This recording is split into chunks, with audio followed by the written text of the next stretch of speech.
The whole terrace had decided to feel sorry for her by the time she reached his table. She felt it the way you feel weather coming in off the water. The soft turn of heads, the lowered forks, the pity moving table to table like a draft chasing the last warmth out of the evening. The waitress and the billionaire. Poor thing, serving a man who looked carved from the same cold marble as his yacht. None of them knew what the morning paper had only hinted at in a column Nora hadn't read. That the man at table 9 had crossed an ocean to this harbor town hunting a ghost. A lost heiress worth more than the whole, glittering marina. And that the girl setting down his water with a steady hand was the very thing he had come all that way to find. She didn't know it either, not yet. The glass sweated in the July heat, beads sliding down to ring the white cloth. She set it precisely at the head of his place, where a right hand would reach for it without looking. The terrace smelled of grilled lemon and warm teak, and the green salt breath of the harbor, and somewhere below the boards a halyard tapped its mast in the breeze, patient as a clock.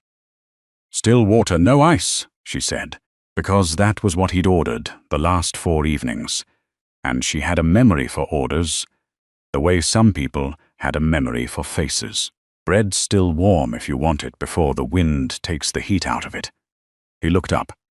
Grey eyes, a summer dark suit despite the warmth, the kind of stillness that made other men fidget and tug their collars. "I didn't order bread." "No," Nora agreed, "but you keep looking at it."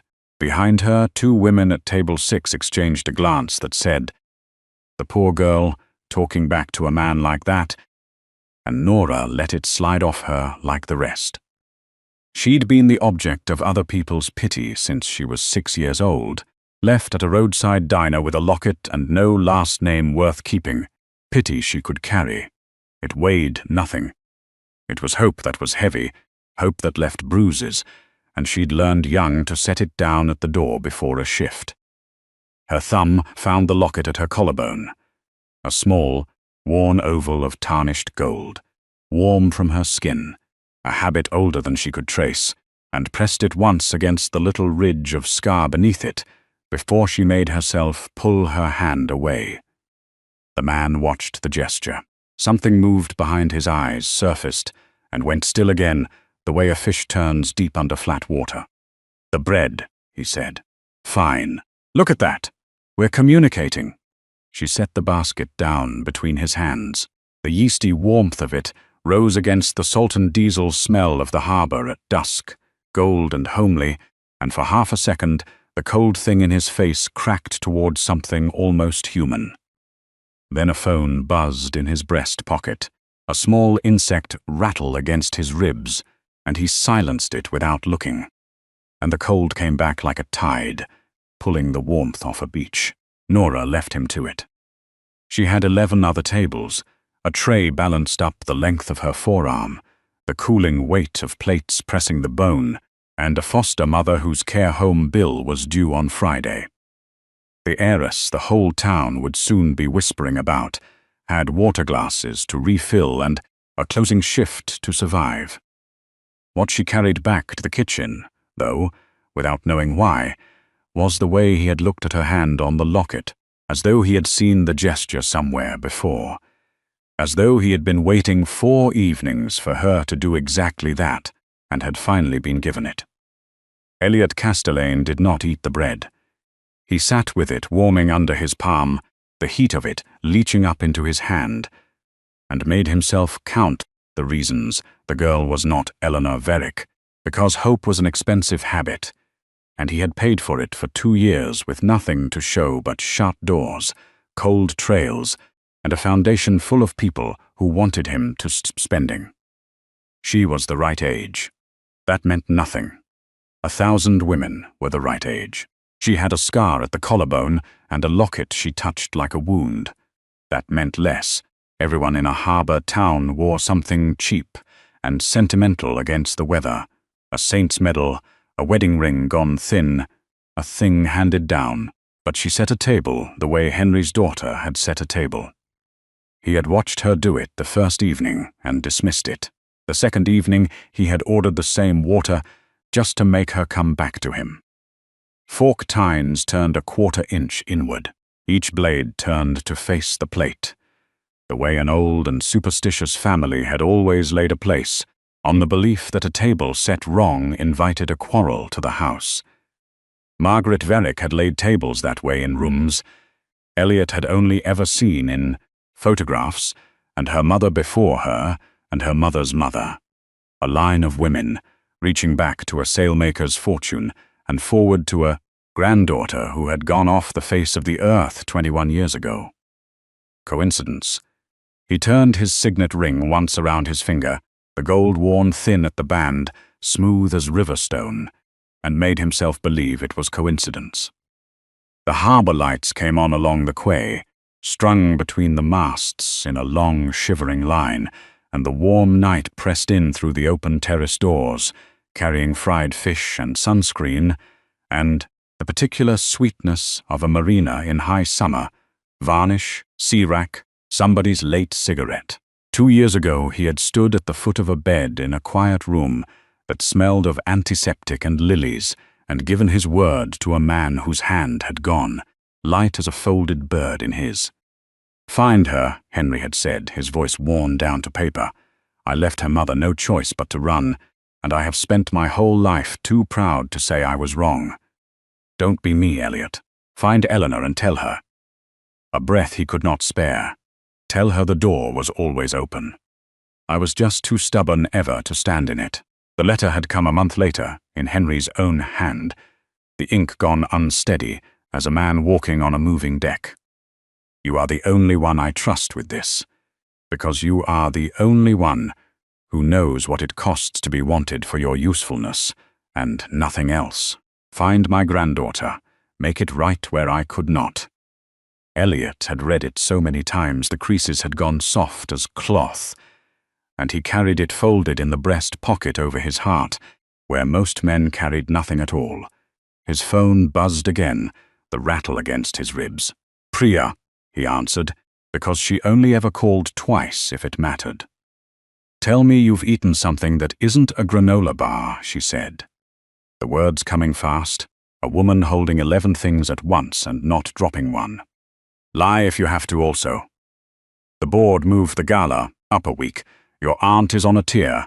The genealogist in Lisbon found a baptismal record that turned out to be the wrong Margaret entirely, and I've rebooked your flight 3 times. So help me, if you cancel it a 4th, I will fly out there myself and carry you onto the plane. I'm staying through the weekend." A silence, the kind that had weight to it. "You said one evening. You said, and I quote, 'one evening to rule out a lead that's going nowhere.' That was 4 evenings ago, Elliot." Her voice dropped its armful of tasks all at once. "What's at that restaurant?" He looked across the terrace. The girl was crouched beside an old man's table, down at eye level, listening to something with her whole face turned toward him, and the old man was laughing, his shoulders going, and the cold knot Elliot carried under his sternum eased by a degree he distrusted entirely. "Nothing confirmed," he said. "Move the flight to Monday." "Monday," Priya let the word sit. "You've said a noun out loud about a restaurant that isn't in voice. 6 years, and I've never— You know what, I'm not going to poke it. I'll move the flight. I'll handle your aunt. I'll find the right Margaret if I have to read every parish register on the continent myself." A pause, gentler. "Eat the bread, Elliot. You're allowed."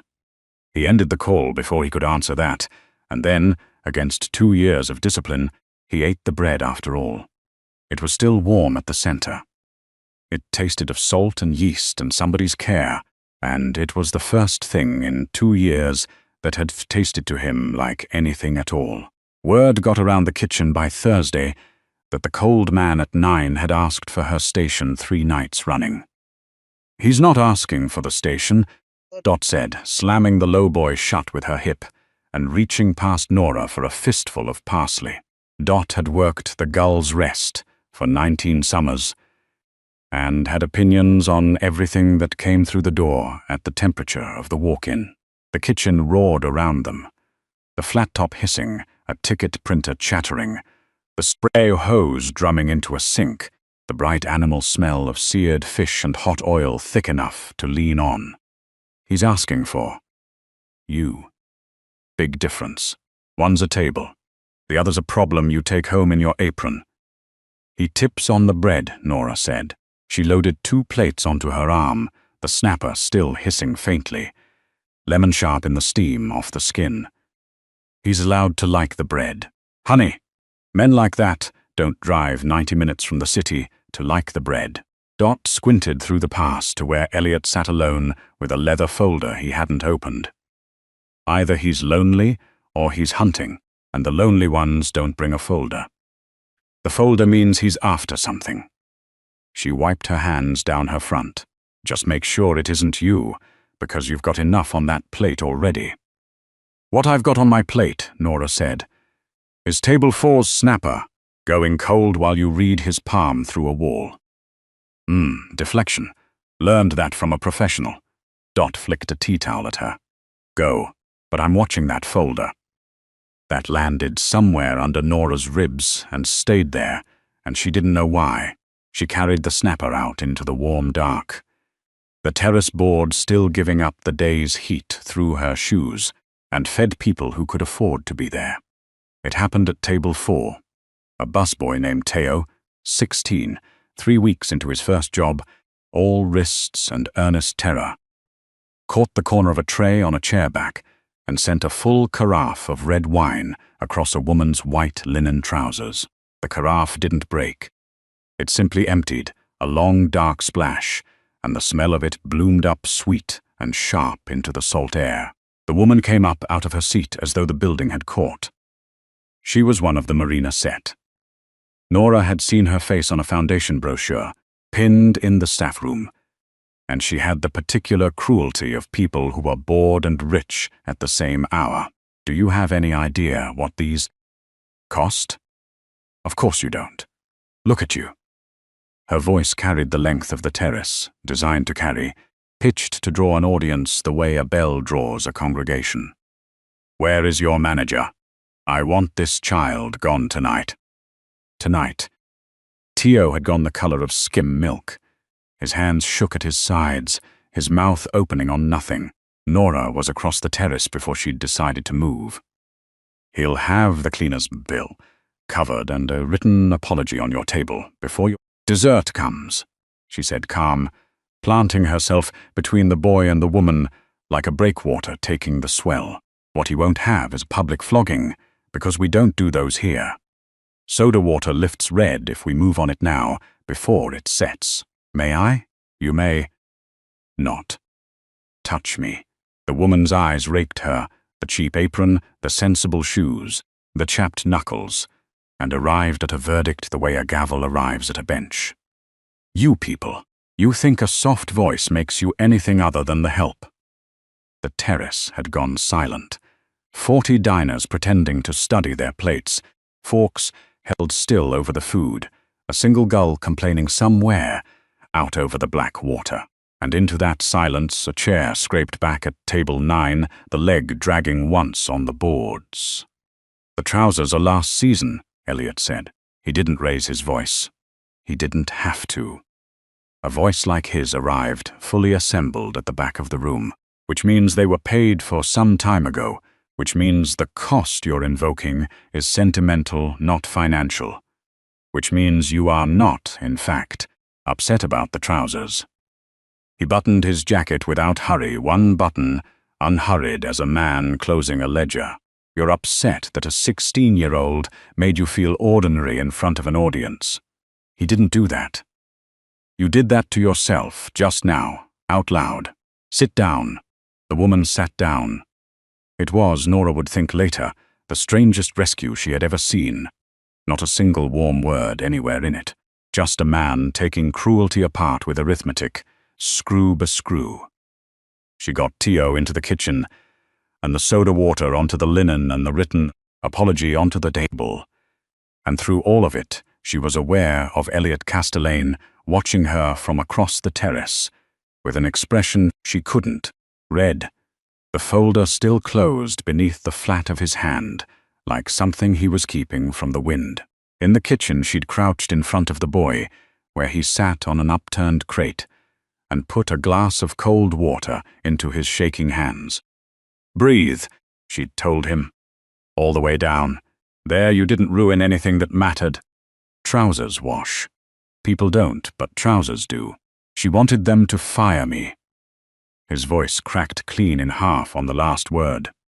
"She wanted a lot of things she's not going to get tonight," Nora said. "Drink the water, then go cut bread. Hands work better than nerves." When she finally brought Elliot his check, he hadn't ordered dessert. "Thank you," she said. "For Tio, you didn't have to. I dislike inefficiency.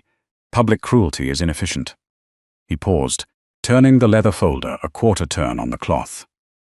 "It accomplishes nothing the cruel person actually wants." She wanted to feel large. She left smaller. Bad trade. That sounds like a thing a person says, so he doesn't have to admit he was being kind. His mouth did something it clearly wasn't accustomed to doing. Not a smile. The rumor of one. A crack in old plaster. "You're very confident about the interior life of a man you've served water to 4 times. 5. And you tip on the bread." She set the leather folder down at his elbow. "You want anything else? Or are you going to keep not opening that folder until the harbor freezes over?" The almost smile vanished. His hand flattened over the folder as though she'd reached for it across the cloth. "Good night, Miss Nora," she said. "Just Nora. We don't really do last names at the Gull's Rest." She didn't see the way the word "just" went through him like a thrown blade, because she had already turned for the kitchen, the tray swinging up onto her arm, and so she missed the moment. Elliot Castellane stopped telling himself it was coincidence and started being afraid of the truth instead. He came back Saturday, but not to the terrace, and not for the snapper. A summer squall had blown up off the water by mid-afternoon, the kind that turned the harbor to hammered pewter, and sent the marina, set fleeing for their cars, with napkins held over their hair. By 6 the Gull's Rest had emptied to a handful of locals, and the rain was coming sideways, warm and loud against the plate glass, the whole window running like a thing dissolving. The room smelled of wet wool and candle wax waiting to be lit, and the green iron tang of rain-on. Hot stone coming in under the door. Dot took one look at the radar smeared across her phone and announced the night a write-off, which was when the power went. Not just the restaurant, the whole quay, the strung lights along the masts going dark all at once, the town beyond them, folding into the grey. In the sudden hush, Nora heard the marina office generator cough, catch, and fail, and then nothing but the rain and the slap of halyards against 100 metal masts, a wild arrhythmic clanging like a yard full of broken bells. "Candles," Dot said into the dark, unbothered 19 summers, deep into exactly this. "There's a box in the dry store behind the napkins, and before anyone panics, the walk-in holds cold for 6 hours, the range still lights off the gas, and the only thing that's actually broken tonight is everybody's evening. Welcome to the seaside, folks. The weather's the floor show." They lit the candles, little flames standing straight in the stillness inside, while the storm leaned on the glass, the smell of struck matches and hot wax threading through the wet, and in their wavering glow Nora found that table 9 was still occupied. Elliot had not left. He sat exactly where he always sat, rain light running silver down the window behind him, the folder finally open in front of him, and a single photograph in his hand. He closed the folder over it the instant her candle reached him, but not fast enough. She had seen a little girl in a blue coat. She had seen, very clearly in the small grainy square, a locket. "You're going to be here a while," Nora said, keeping her voice level, though her heart had started up something fast and strange against her ribs. "The road floods at the low bridge in weather like this. You'll be lucky to get out by 10. Then I'll be here a while." He gestured at the chair across from him. then looked faintly startled at himself for having done it. Unless your manner objects to you sitting with a customer who isn't ordering anything. My manager's out back arguing with a generator she's known her whole life and is currently losing. Nora sat. The candle threw their shadows up the wall. Two strangers made enormous and wavering, and the warm, wet smell of the storm came in under the door, with the salt and the wine-dark scent of rain on hot stone. The rain filled all the spaces where talk should have gone, and the chair was still warm from the day's heat through her thin trousers. That little girl in your folder, you've been carrying her around 4 nights now. His jaw tightened. She's not a little girl anymore. If she's anywhere at all, she's a grown woman who has no idea she's being looked for, living a life that has nothing to do with the one she was born into. And you're the one looking. I made a promise to a man who... He stopped, turned the signet ring once around his finger. To a man who isn't here to do it himself anymore. He spent his pride the way other men spend money, recklessly, all his life, and by the time he understood what it had cost him. His granddaughter was gone, and the trail was 20 years cold. Elliot looked at the closed folder, at the photograph hidden inside it. I find things for a living, Miss Nora. Companies, assets, the weak point in a contract 3 lawyers swore was airtight. I have never once failed to find a thing I set out to find. A muscle moved in his cheek. Until her, Nora should have felt nothing. It was a stranger's quest, a rich man's burden, no business of a waitress riding out a storm on a folding chair with her shoes pinching and the candle burning down. Instead, she felt the locket at her throat like a live coal, and a memory she had spent 20 years refusing to look at directly turned over once in. The dark of her, a woman's voice, a blue coat, the smell of diesel and rain, and... Wait here, my darling. Wait right here and don't let go of it, no matter what they tell you. What's her name? Nora heard herself ask, from somewhere outside herself. The candle guttered as a draught found it. Outside, the storm put its shoulder to the glass. Eleanor, Elliot said. Eleanor Varick. Everyone who loved her called her Nell, and Nora, who had been called nothing tender by anyone for so long, that the word landed on a part of her she'd thought had scarred over years ago, felt the whole warm room tilt very slightly on its axis, the candle flames leaning though there was no wind inside, and did not understand why her eyes had gone hot. Tell me about her, she said, because she could not yet bear to ask why the name sat in her chest like a key trying a lock. The grandfather. What did he do to her mother to make her run? He priced people. Elliot said it simply. Everyone in his house earned their place by being useful, sharp, or beautiful, or good with money. Margaret married a man Henry thought was none of those things, so Henry made the house cold for her until she chose the cold outside instead. The rain hammered on. He thought she'd come back when the money ran low. She never did. He spent the next 20 years pretending he didn't care, and the last 2 admitting that the pretending had cost him everything that mattered. And he sent you. A man who finds things. He sent me because...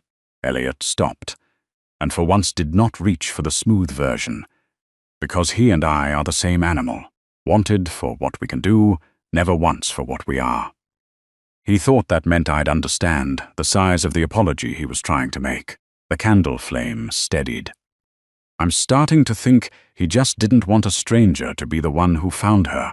The road stayed underwater until 10:30, and they talked the whole time, and Nora told no one afterward that it had been the best 2 hours of her year. She didn't tell him the real not knowing, because she didn't have the words for it, that she'd been left at 6, that the locket was the only thing of her mother's she had in the world, that she'd never once opened it, because the hinge had rusted shut, and because, more honestly, she was afraid of what wasn't inside. She told him instead about Ruth, the foster mother who'd taken her in at 12 when no one else would, who lived now in a care home with a memory that came and went like the tide over the low bridge, and whose monthly bill was the reason Nora worked doubles right through the summer until her feet forgot how not to ache. She kept a photo of me on her dresser, Nora said, turning her water glass slow circles on the cloth, the candlelight swimming in it.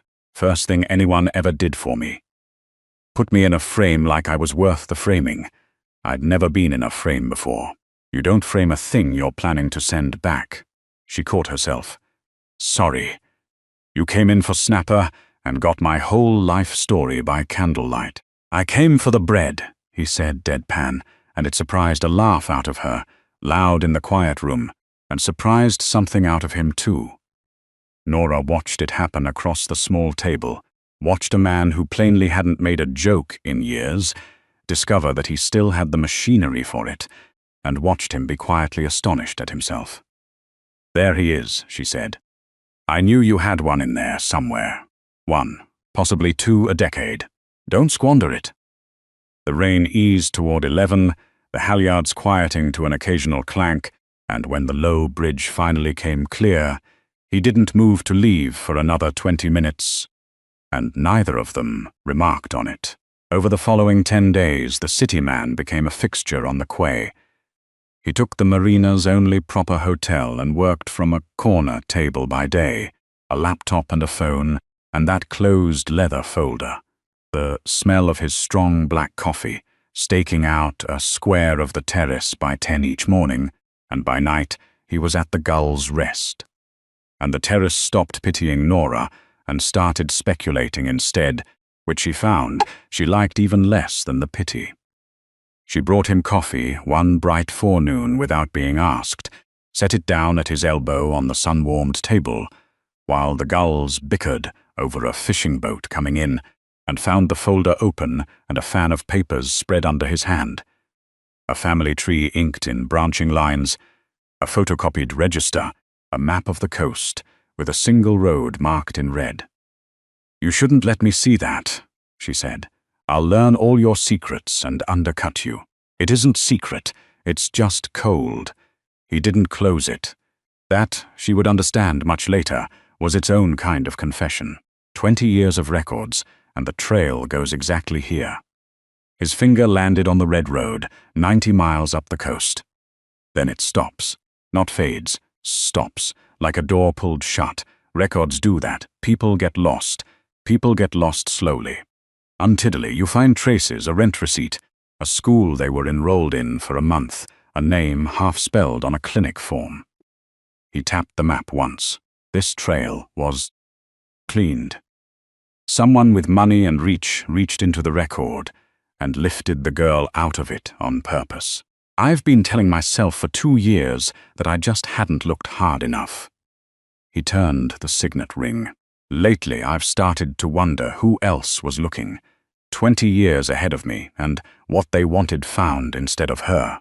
Nora looked at the red road on the map and felt the back of her neck go cold in the warm sun, and could not have said why. And if you find her, she said, this grown woman who got lifted out of the record, what do you do then? Hand her a fortune and a name and walk off whistling? I tell her the door was always open. He said it like a line he'd practiced in empty rooms.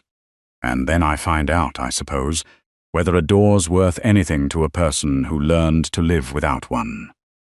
She left him his coffee and went to lay her tables, and the question went with her all day like a stone in a shoe. He hired the restaurant outright for a private foundation dinner. 20 guests, the marina set.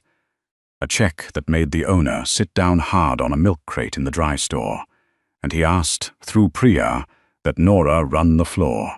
He asked for you by name, Priya said on the phone, brisk, a woman juggling a calendar that never stopped throwing things. Which, fine, your business, I'm just the woman with the spreadsheet. But I've worked for that man 6 years, and he has never once asked for a person by name who wasn't a lawyer or a forensic accountant, so whatever you're doing out there, keep doing it. The man ate a green vegetable last week of his own free will. I nearly had the receipt framed. It's a restaurant, Nora said. People eat vegetables in restaurants. It's sort of the idea.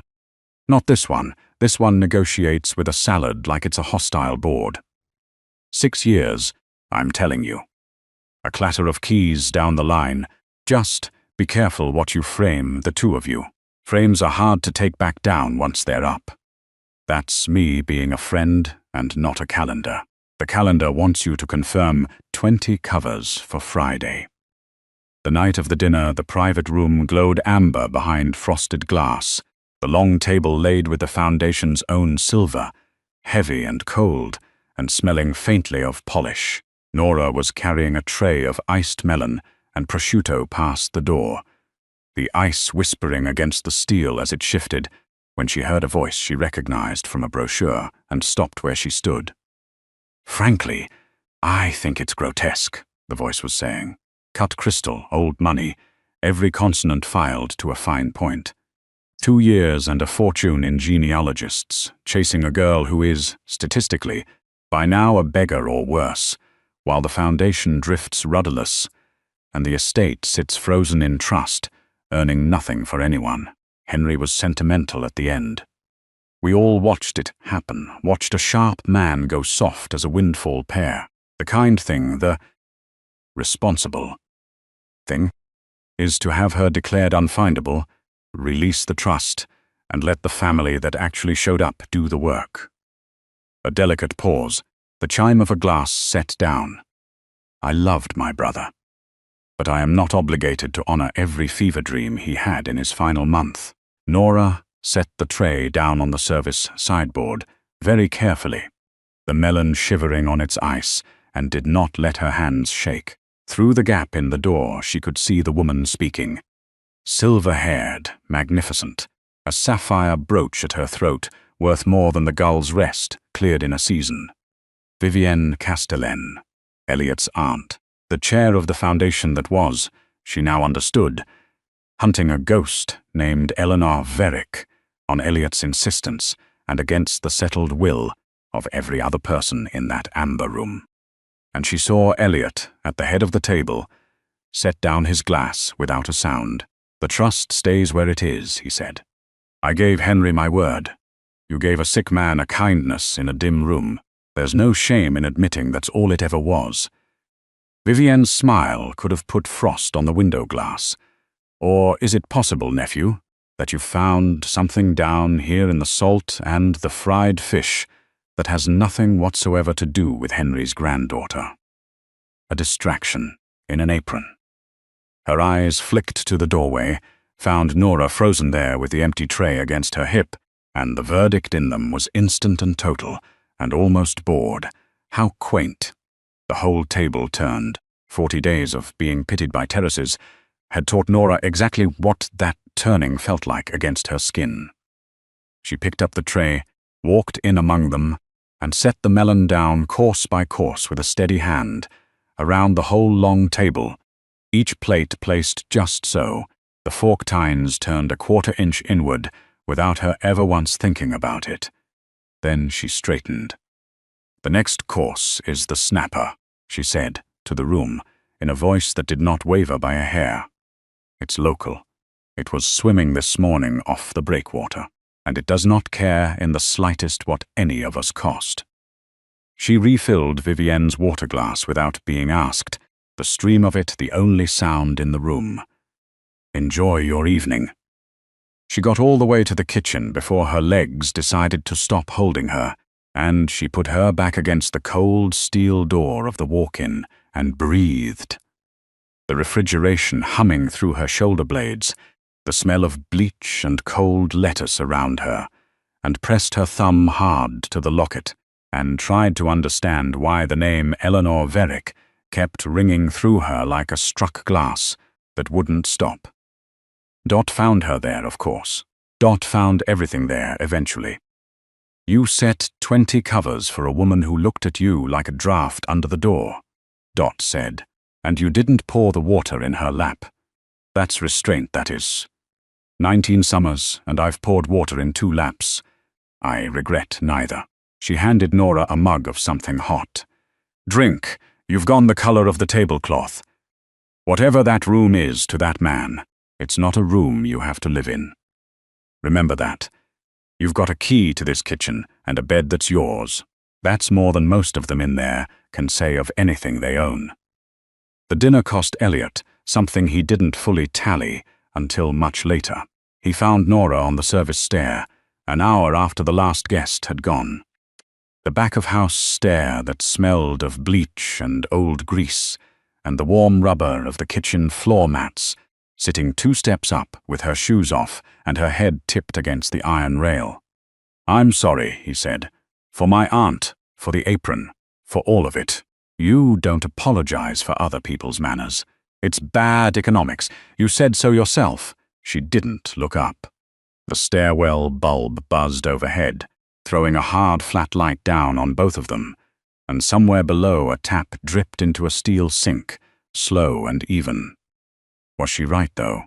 Is that what I am to you? A distraction in an apron? No. It came out of him too fast and too plain, stripped of all his usual armor, and he heard it land. He sat down on the step below her, which put a man in a $4,000 suit on a grimy back stair with a smear of someone's dinner on the rubber tread, and he didn't appear to notice or care. Nora, the thing I'm looking for, Henry's granddaughter. I've spent 2 years certain I'd know her on sight. That there'd be some proof, a document that matched, a photograph that lined up. He turned the signet ring once around his finger. 3 weeks ago, I stopped at this restaurant to rule it out. A girl whose file said she was last seen in this region as a child. The flimsiest lead I had left in a folder full of flimsy ones. I expected to eat one indifferent dinner and drive back to the city. The kitchen hummed somewhere below them. Down there, Dot was singing flat to a radio. A dish machine ran its cycle, water and steam, and the warm, yeasty ghost of the day's bread still hung in the stairwell air. And then a waitress laid a table the exact way an old family I've studied for 2 years lays a table, Elliot said quietly, and touched a locket like it was the only thing she owned in the world, and told me she didn't do last names. He made himself look up at her. I don't deal in feelings. I deal in evidence. And every piece of evidence I have is shouting one thing, and I'm afraid to say it out loud, because if I'm wrong, I'll have done to you exactly what Henry did to her mother, reached into an ordinary life and broken it open for the sake of a story I needed to be true. Nora had gone very still on the stair above him, her shoeless feet drawn up, her hand at the locket. "Say it," she said. "Whatever it is, say the thing you're afraid to say." The bulb buzzed. The bleach and salt smell hung between them in the narrow space, and Elliot Castellane, who had never once failed to find a thing he set out to find, found it on a service stair and could barely make his mouth do the work. "I think the woman I crossed an ocean hunting," he said, "is the woman who keeps telling me to eat my bread." For a long moment Nora didn't move at all. Then her hand came up to the locket, to the rusted hinge she had never once pried open in 20 years, and her voice came out small and steady and exactly 6 years old. "It won't open," she said. "I've never been able to open it. I used to think there was a picture inside, and I was scared half to death it'd be a stranger's face, that I'd find out even the locket wasn't really mine." She looked at him, and the hard stairwell light caught the wet standing in her eyes and turned it to glass. "Tell me her mother's name, the granddaughter's mother. Tell me, and don't you dare make it gentle." "Margaret," Elliot said. "Margaret Verrick. She ran when her daughter was 6. Took the child and a locket, and disappeared, rather than raise her in a house that priced people by how useful they were." His voice roughened and dropped. "She didn't make it back to anyone. The girl went into the system under a name that was never hers. The trail ended at a roadside diner 90 miles up the coast from here, 21 years ago this autumn. And Nora, who had been left at a roadside diner with a locket and a woman's voice saying, "Don't let go, no matter what they tell you," put her face down into her hands, and the past came up threw her the way the sea came up over the low bridge in a storm, all at once and from underneath, and Elliot did the only thing his careful, transactional heart knew how to do, which was to climb one step and sit beside her on a worn-out stair under a buzzing bulb and not let go. "I don't want it," she said into her hands, muffled, fierce. "Whatever it is, the fortune, the name. I had a name. I made it myself out of nothing. I don't want to find out that one was borrowed too." "Then don't take any of it," Elliot said. "Take the picture in the locket. That's yours, no matter what the lawyers say. The rest can rot in trust forever for all I care." He paused. "But let me open the locket. Not for the estate, for you. You've been afraid of the inside of that thing for 20 years. Let's at least find out what you've been afraid of." A locksmith opened it the next morning, in the bright back office of the marina, with the window thrown wide to the summer water and the gulls arguing on the pilings outside. He was an old man with a steady hand and an array of fine tools laid out on felt, and he worked with his tongue between his teeth while Nora sat on her hands to keep from snatching the locket back. The office smelled of machine oil and sun-warmed dust, and the green low-tide reek of the harbor at the turn. It took him 4 minutes and a single drop of oil that smelled sharp and machine clean. The rusted hinge gave at last, with a tiny sound like a held breath, finally let go. Inside, behind glass clouded with 20 years of damp, was not a stranger. It was a young woman with Nora's exact jaw and Nora's exact stubborn mouth, holding a baby against her shoulder, squinting into a sun-long set, and on the facing side, engraved so small the locksmith had to hand over his loupe to read it. "Eleanor, the door is always open, M." Nora sat down on the office floor in a square of warm summer sun that came in through the open window, the boards gritty with sand under her, and held the only picture of her mother she would ever own. Elliot stood in the doorway and gave her the whole room. "My grandfather," she said at last, trying the words out, turning them over. They fit strangely, like a coat that turns out to have been hers all along, just left too long on the hook. "I have a grandfather." "You did?" Elliot crouched down to her level, slow, the way you approach something that might startle. "He spent his last years trying to undo the thing that sent your mother away, that inscription. The door is always open. He wrote me those exact words. He never knew your mother had already put them where you'd find them, 20 years before he thought to say them to me." He swallowed. "You were loved, Nora, from 2 directions, by 2 people who never once managed to be in the same room while there was time. That's the whole shape of the thing. Everyone in your story loved you, and the timing was the only villain." "Stop," she said, but gently, wiping her face with the heel of her hand, "or I'll cry on a marina floor, and I have a lunch shift at 11. You have, by my count, a controlling interest in a shipping concern, a trust roughly the size of this harbor, a foundation currently chaired by a woman who would much prefer you'd stayed lost, and—" He paused, and the rumor of the smile came back. "Yes, also a lunch shift." And Nora laughed, wet and astonished, the gulls answering from the pilings, and that was the moment. She would mark it precisely later, that she stopped being afraid of him. "Who cleaned the trail?" she said, when she could speak again, the locket warm in her closed fist. "You said someone lifted me out of the records on purpose. 20 years ago. Someone with money and reach. You never found out who." Elliot's face changed, the way water changes when a shadow crosses over it. "No," he said. "I never did. The records that would name them were the first ones gone." He looked at the locket in her hand. "It's the only question in this whole business I still can't answer. And it's the one I'd most like to."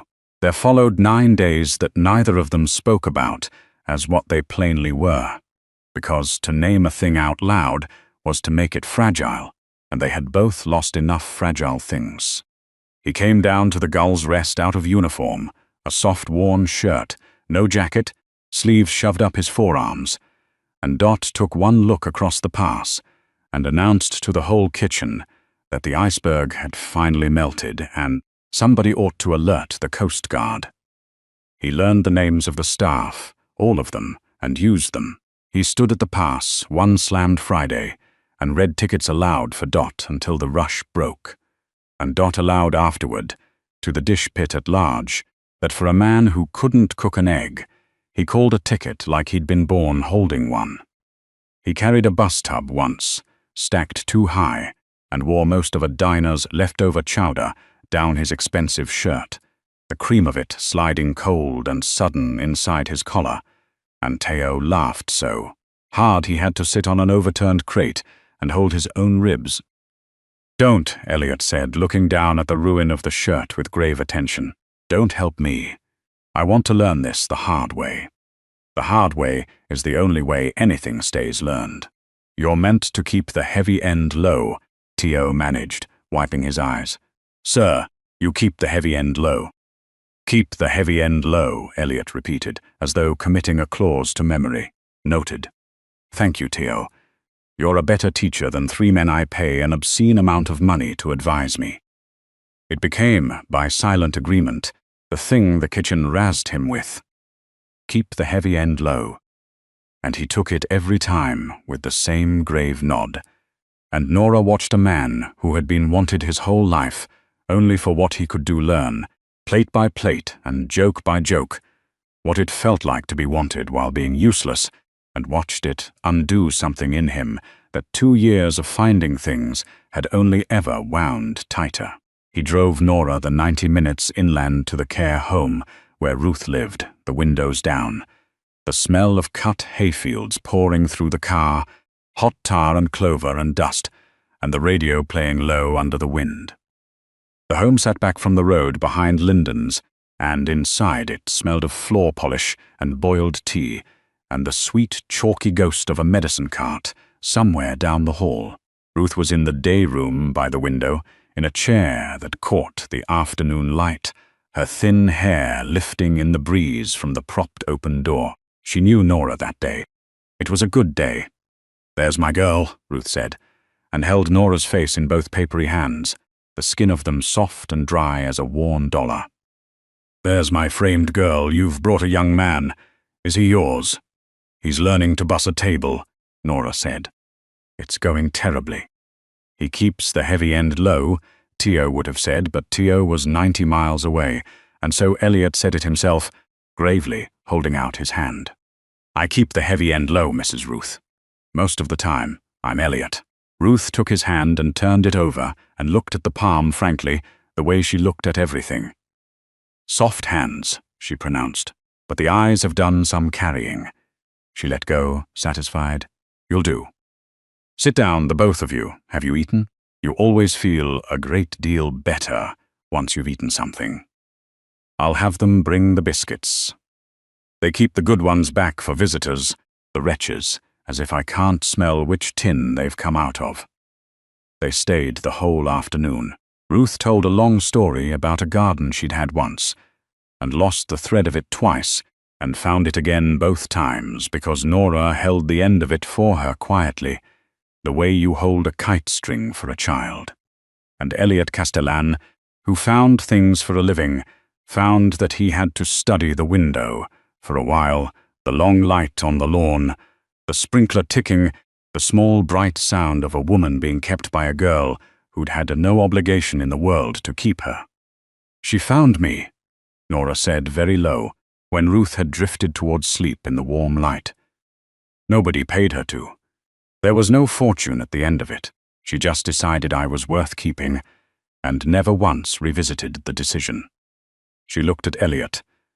"That's the only kind of finding I've ever trusted. The kind nobody's getting paid for."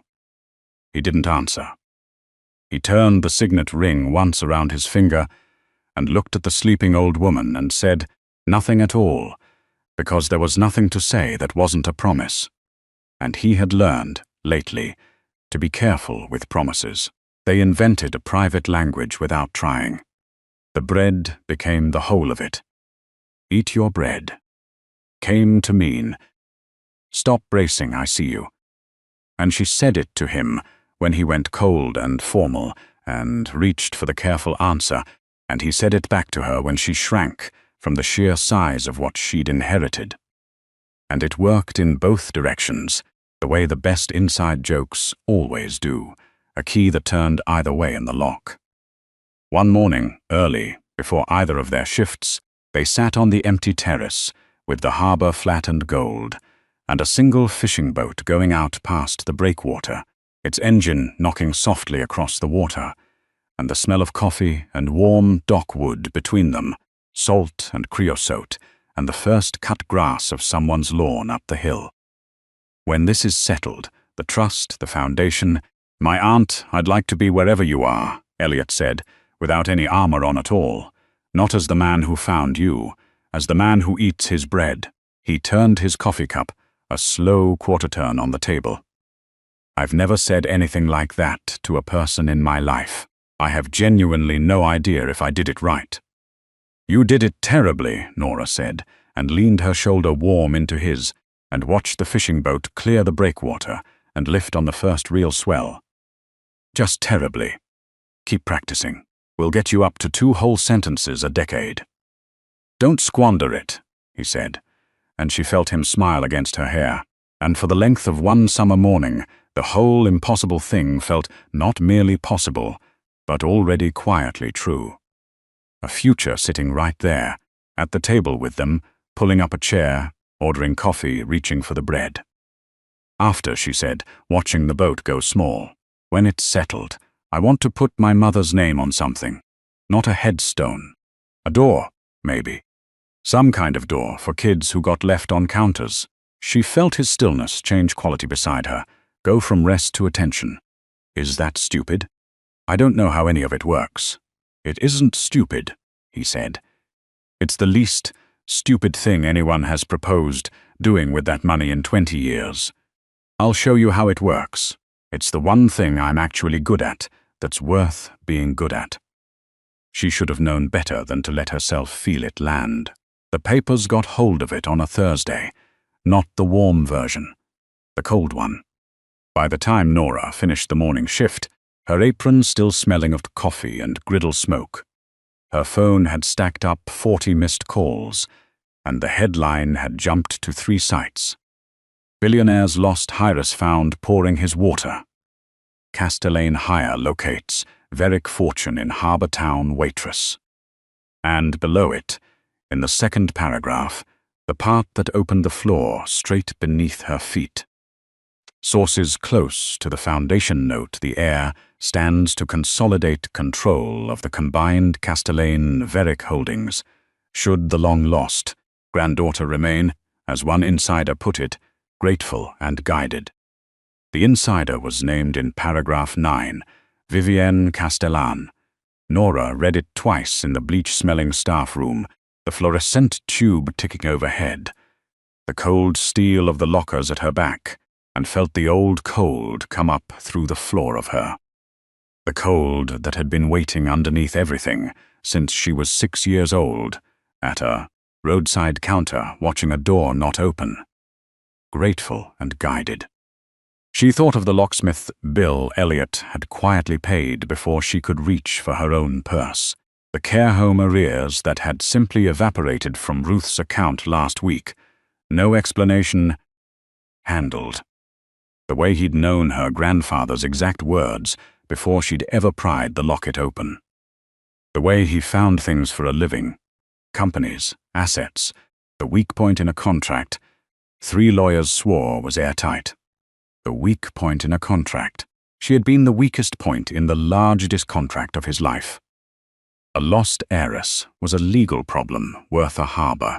A found one who fell for the man who found her was a solved problem worth 2 harbours, with a ribbon on it. She thought of the file open on the sunny table. Someone with money and reach lifted the girl out of the record on purpose. She had let him show her his work, like it was a courtship. What if the showing had been the work?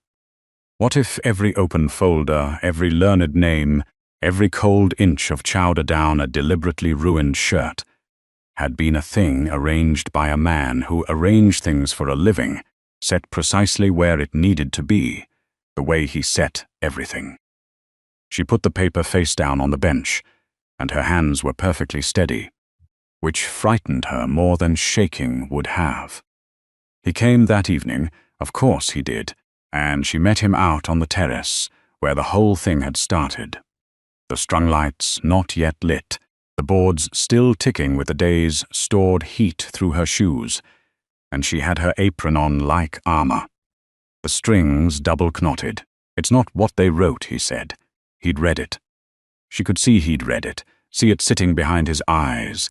Nora, the control language is my aunt's invention. She planted it on a reporter she's owned for a decade, specifically to make you doubt every. Did you pay Ruth's care home? A beat. The harbor slapped us against the pilings below. Yes. Then, too late, hearing the trap close over his own foot. But not as. Did you know what I was worth before you ever told me to eat the bread? The first night. The water you kept ordering. Did you know? I suspected within the first evening. That's not. He stopped, recalibrated, reached, and she watched the careful man reach for the careful answer, and that was the very worst part. Worse than the headline, that even now, cornered, bleeding, he was still finding things, still working the angle. I can explain the sequence. There's a sequence to it, and it matters. There's always a sequence with you. Her voice didn't rise. That was how he'd know she meant it. She'd learned that from him. You said it yourself, that first night on the stair. You were afraid you'd reach into an ordinary life and break it open for the sake of a story you needed to be true. She spread her hands wide. Behind her, the strung lights came on all at once, along the masts, indifferent, gold, beautiful, lighting the whole scene like a stage she hadn't agreed to stand on. Well, here's the ordinary life. Here's the break. You're frightened, so you're choosing the version of me that lets you run. I understand the instinct completely. I've used it my whole life to keep everyone at arm's length. He took one step toward her on the boards. Don't be Henry, Nora. Don't spend your pride now and understand exactly what it cost you 20 years too late, in a quiet room, with no time left to fix it. It was exactly, precisely the right thing to say, and that was why she couldn't bear the weight of it. Because the man who always knew the exact right thing to say was the man you could never once be certain had meant any single word of it. Maybe you really did just need to win, she said, and heard her own voice arriving from very far away, from the far side of the water. Maybe the apron was a distraction after all, just not the kind your aunt meant. Maybe I'm the asset that came with feelings attached, and maybe you're good enough at this to make feelings look like the genuine article even to yourself.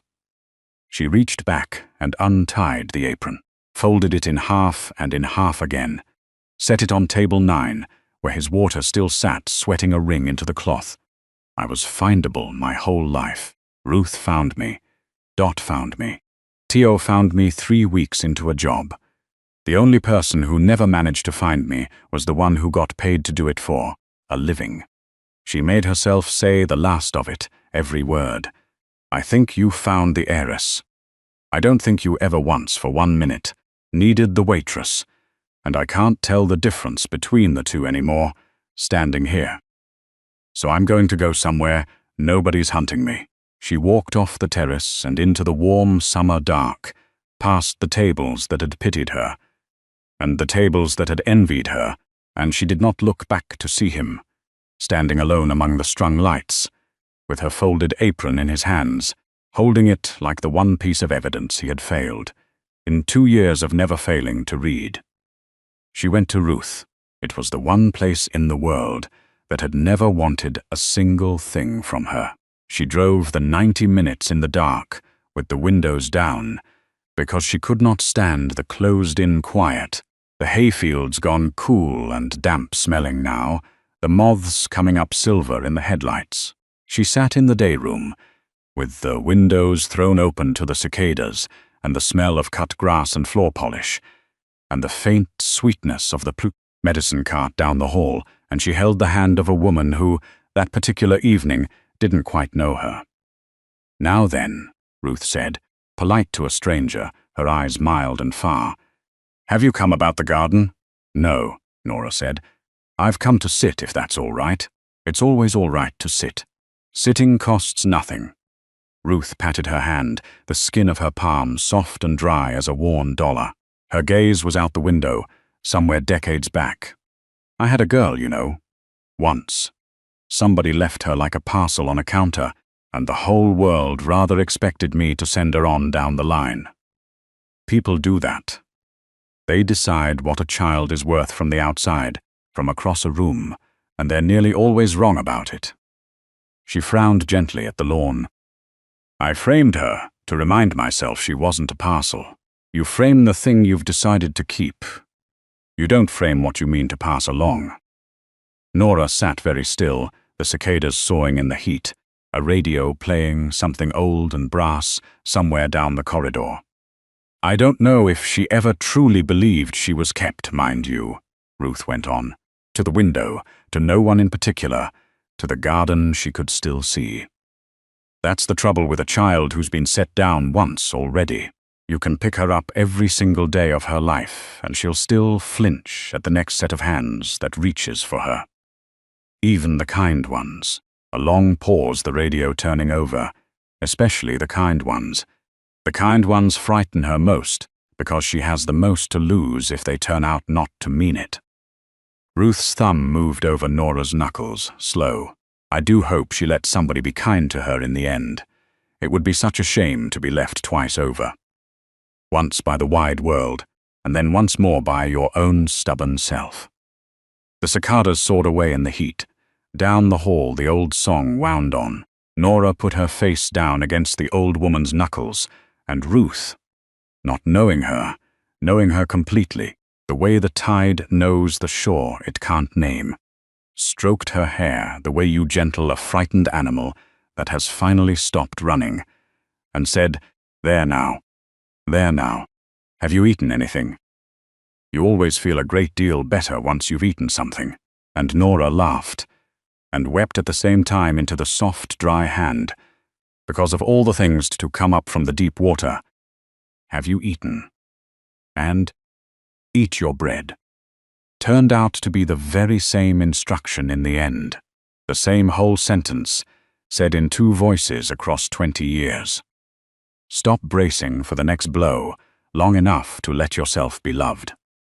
She had walked off a terrace because a newspaper told her the only man who'd ever found her had been hunting an asset all along, but she had not let him answer her.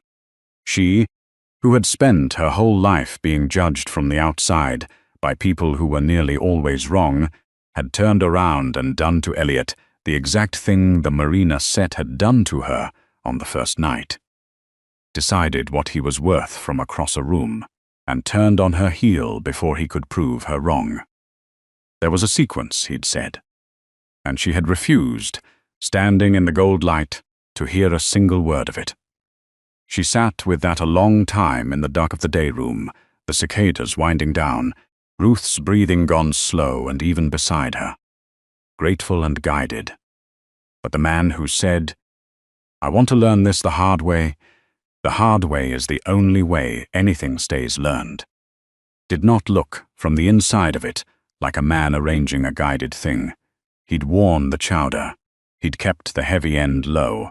He'd looked out a window at a sleeping woman who couldn't do a single useful thing for him, and not been able to speak. You could not, she thought, fake the part where a person ran out of words. "I have to go back," Nora told Ruth, who had drifted toward the window and her garden again, content. Said Ruth. "Bring me something nice, and take a coat. It's warmer out than it looks, but the evenings do turn on you this time of year." She didn't go back to the terrace. She went to the one place she had every right in the world to go, now, and had never once set foot inside, the foundation. It occupied the top 2 floors of a glass tower on the city waterfront, lit up the color of champagne against the night, and the gala she'd overheard them move up a week was that very night, which was how Nora Bly, which was how Eleanor Varick came to walk into a marble room, full of the people who had spent 2 years deciding she was statistically a beggar, wearing a borrowed dress the color of deep water and her own plain face, the marble cold and slick under her borrowed heels, with the locket open at her throat, so that anyone who cared to lean close could read what was written inside it. The room smelled of lilies and money, and the green sweat of an ice sculpture going slowly to water, and a string quartet sawed something elegant in a corner. And 200 people held flutes they weren't drinking, and watched her come in, and she let them. She found Vivienne first, which was the order it had to go in. The older woman was alone for a moment on the mezzanine, drawn back from the lights and the noise of the party below, and Nora, coming up the curved marble stair, her borrowed heels silent on a runner, saw something she was never meant to see. Vivienne stood at a long glass case where the foundation kept its history in lit vitrines, and in her bare hand was a small framed photograph she had lifted down from a shelf. A young man and a young woman on the deck of a sailboat, laughing into a wind 20 years gone. The woman, unmistakably Margaret. The man, unmistakably a younger, easier Henry. Vivienne's thumb moved across the glass, slow, back and forth. The way you touch a thing you cannot ever get back, the way you rub at a mark that isn't on the surface at all. Her magnificent, filed-down face had come entirely undone in the privacy of the half-dark, the party glittering on below her, oblivious. After a moment, she set the frame back on its shelf, exactly square to the edge. She drew her spine up straight, like a woman buttoning a heavy coat against a coming wind. And she did not know, in any of it, that she had been seen. Nora stayed where she was on the stair, in the dark below the last step, the cold marble breathing up against her bare arm, and let the woman have the moment unwitnessed. Then she came up the final steps, and let her own borrowed heel sound once, deliberately, on the bare marble at the top, and watched Vivienne reassemble herself into stone between one breath and the next. "You're not supposed to be up here," Vivienne said, her voice clipped back to crystal. "Frankly, I'm amazed you found the building, let alone the right floor." "You hid more than the photograph," Nora said. It wasn't a question. She had stopped, somewhere on the drive-in, asking the world to confirm her worth back to her. "You're the reason the trail went cold, aren't you? Not the system, not bad luck and bad record-keeping. You knew where my mother went. You're the money and the reach that lifted a 6-year-old out of 20 years of records." Vivienne's chin came up a degree, on her own home ground, in her own glass tower, with 200 people who answered to her, glittering one floor below. She did the thing the cornered.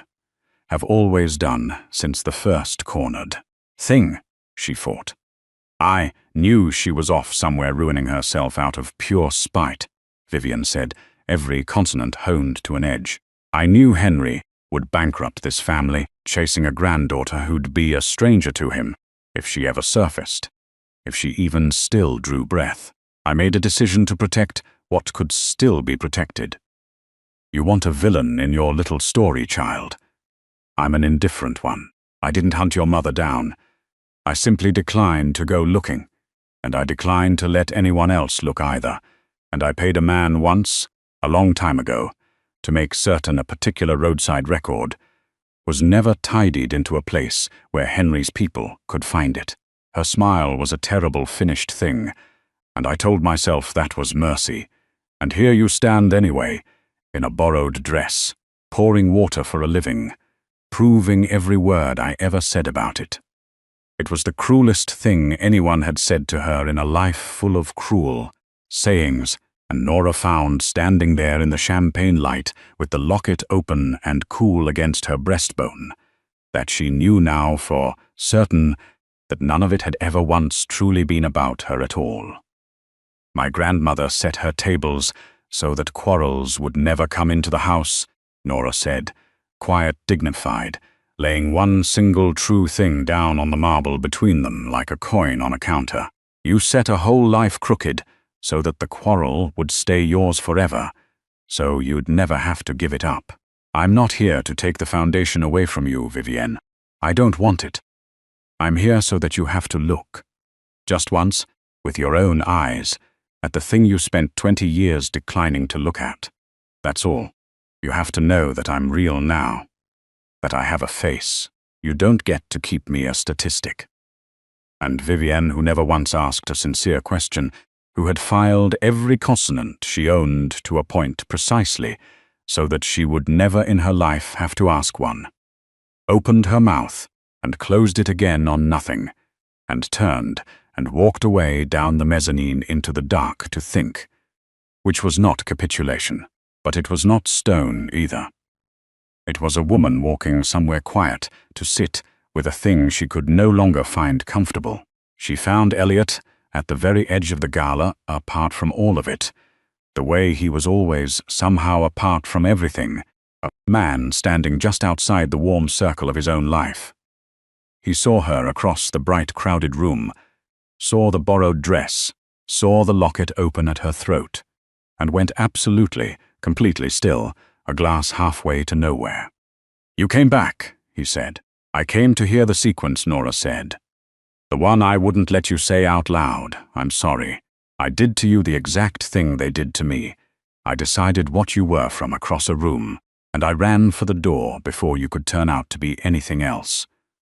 She drew a breath that shook only a little. You don't get found after a whole life of not being found, and then just trust the finding overnight. It turns out, not even a kind set of hands. Especially, not a kind set of hands. She lifted her chin. "But I'm listening now, so tell me, and don't you make it gentle." He didn't reach for the careful answer. She watched him, across 2 feet of marble and crystal, deliberately decide not to. "The sequence is ugly, and I'm not going to dress it up for you," Elliot said. "I suspected who you were the first evening, from the way you laid the fork, and I kept ordering still water with no ice, so that you'd have a reason to come back to the table. And yes, in the beginning you were a case I refused to lose, the one case I'd never closed. That's true. I won't sand it down into something prettier so it goes down easier." His jaw worked once. The room had begun, without her quite noticing, to go quiet around them. And then, somewhere between the storm and the service stare and the morning you told me to keep practicing my terrible sentences, the case stopped mattering and you started mattering. And I genuinely did not notice the exact moment of the switch, because I have spent my entire life being wanted strictly for my usefulness, and I had no working idea what the other thing was, even supposed to feel like when it arrived. I had no name for it. He looked at her, stripped to the bone in a room full of light.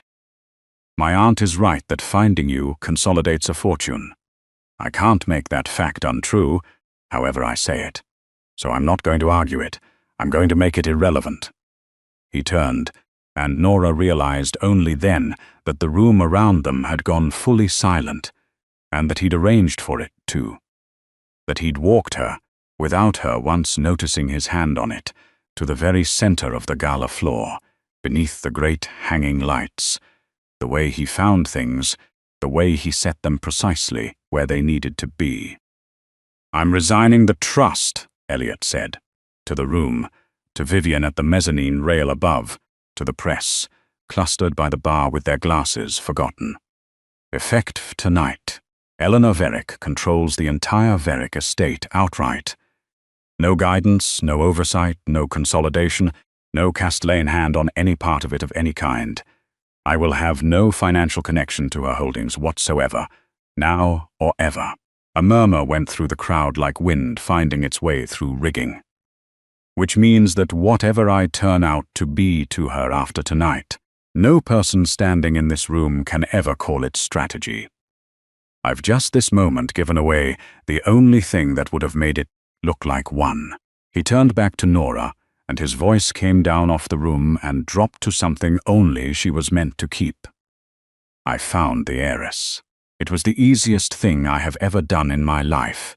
3 weeks, 1 folder, the way she turned a fork. The waitress is the one I never could have predicted, and can't replace, and don't want to spend the rest of my life without, and I would have paid a great deal more than a fortune to be able to stand here and say that to you without a single asterisk hanging off the end of.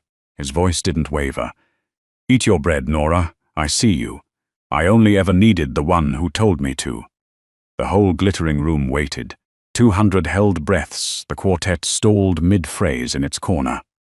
And Nora, who had been left once, and framed once, and pitied by a whole terrace, and hunted across an entire ocean, crossed the marble that her own grandmother might once have crossed in a dress like this one, and did not say, "I love you."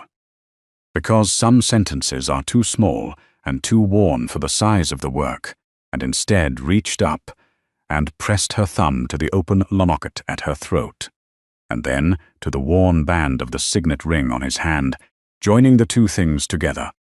The mother's words and the grandfather's, the door that had always been open, at last open from both sides at once. 2 sentences a decade, she said, low, just for him, the rumor of a laugh under it. You just spent the entire decade in one night, in front of the press. Don't squander it. I've decided, Elliot said, to recklessly overspend, and the rumor of the smile became, finally, after 2 years, after a whole guarded life, the entire thing. And he was still wearing it when she kissed him in front of 200 people who would now have to decide all over again what she was worth, knowing she had never once, for 1 minute, needed a single one of them to tell her. Vivienne came to the Gull's Rest a week later. She came at the slow hour, mid-afternoon, the terrace half empty, and the long summer light lying flat and gold across the water, the boards warm and the air thick with the smell of grilling lemon and low tide. And she sat at table 9 because she had read enough of the newspapers by then to know exactly what table 9 meant.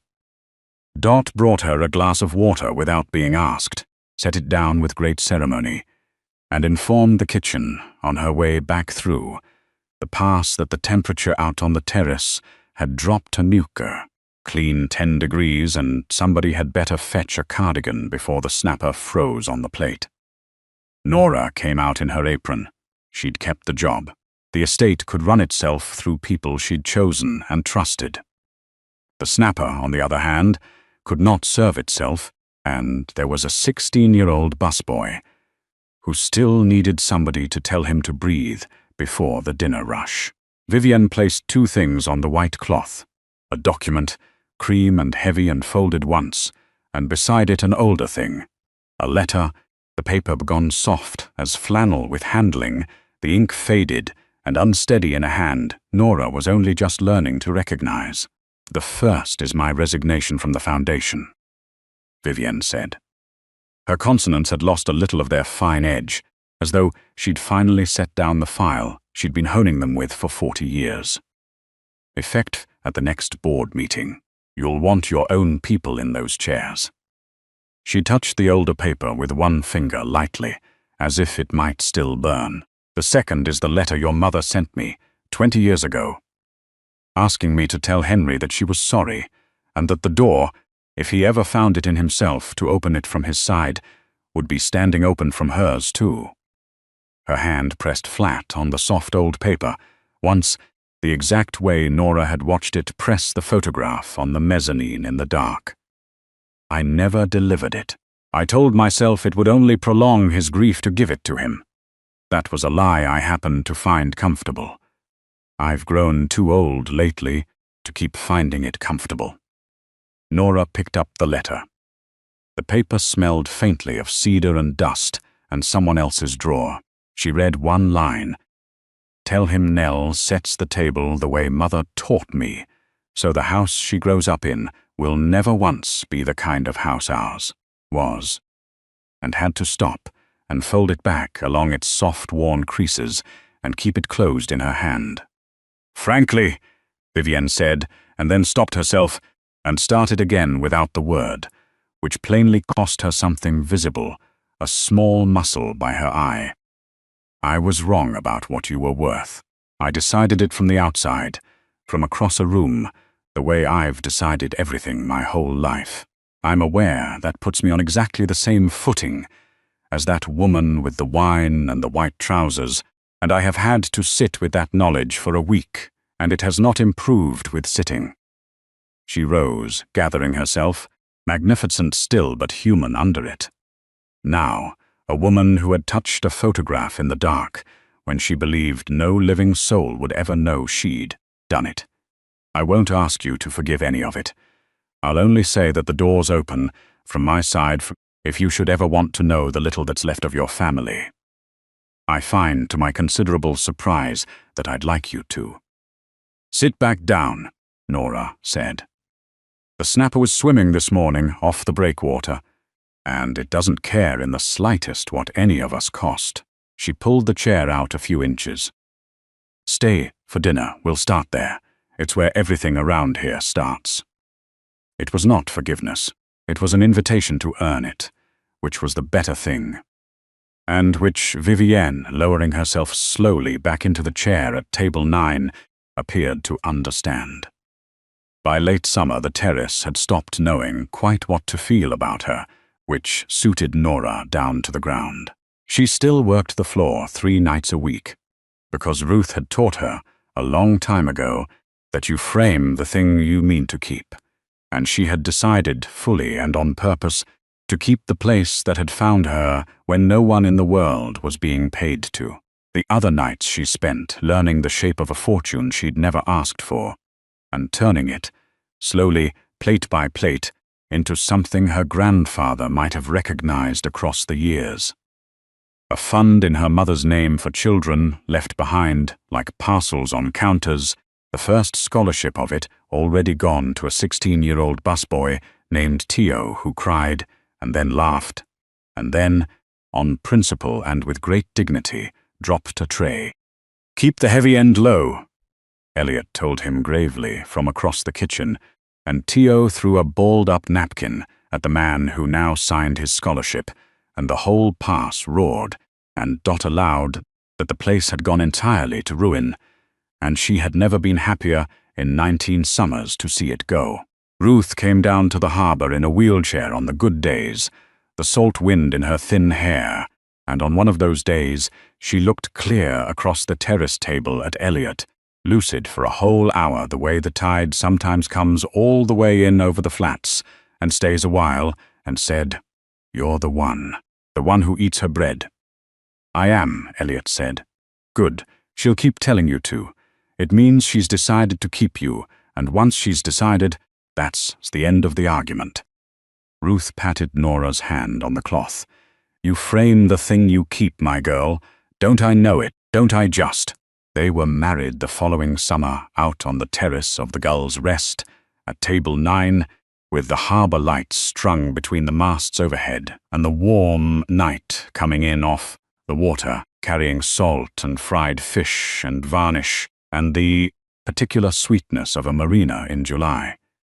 Dot gave a speech that began, 19 summers I have watched cold men come and go off this terrace, and ended after a long and merciless deadpan pause that had the whole party leaning in, and exactly one of them ever learned to buss a table without wearing the chowder. So I suppose, on balance, we'll keep him.